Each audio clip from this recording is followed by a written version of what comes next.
Jim Tyrer was one of the best players in Chiefs history. He spent 13 of his 14-year career in Kansas City and is a member of the Chiefs Hall of Fame. But unfortunately, he has way too much in common with Javon Belcher. Tyrer murdered his wife, then killed himself back on September 15th of 1980. He left behind 2 sons and 2 daughters. Jim Tyrer wore a Chiefs uniform for 13 years. 9 times he was all-pro at his offensive tackle position. Tyrer played a key role in blocking up front for the Chiefs in Super Bowl IV against the Minnesota Vikings. Jim Tyrer was a giant of a man, both on the field and off. He made numerous contributions to the community. His teammates remembered him as a man with enormous pride.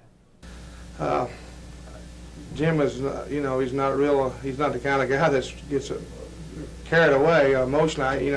Always been such a stable person. It's hard for me to still to believe it. I don't know what to say. Jim Tyrer was elected to the Chiefs Hall of Fame in 1976. Although Tyrer experienced financial difficulties in recent years, few really knew.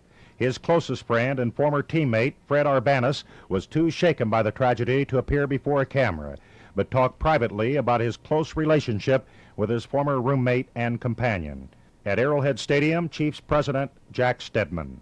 I too am shocked with the untimely passing of Jim and Martha. Everybody in our organization who knew Jim is shocked, and of course our immediate concern is the well-being of the children, which is so important. But Jim will be remembered.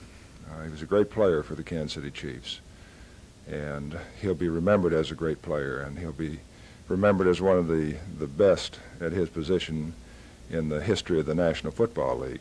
Jim Tyrer and his wife Martha are survived by 4 children. 19-year-old Tina, a sophomore at the University of Missouri, 17-year-old Brad, a junior at Rockhurst High School, 13-year-old Stephanie, and 10-year-old Jason, who attend Barstow School.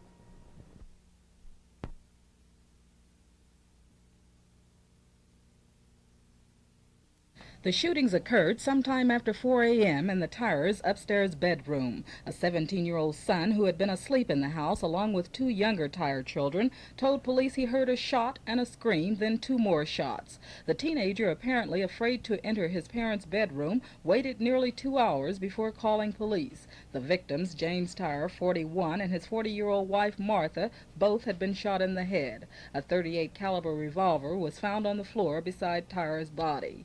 Neighbors in the quiet southeast community apparently did not hear the shots, and both neighbors and former teammates were stunned with the news of the violent deaths.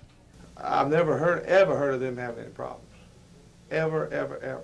Kids in college, boy in school, kids are athletically inclined, So it's just a perfect family. And so there was no indication that something like this? No, not at all. Quiet, peaceful, nice, friendly. You wouldn't suspect it, No motive has been found in the shootings, but acquaintances said Tyrer had disposed of his interest in a tire business and had been unemployed recently. KCTV5 Eyewitness News.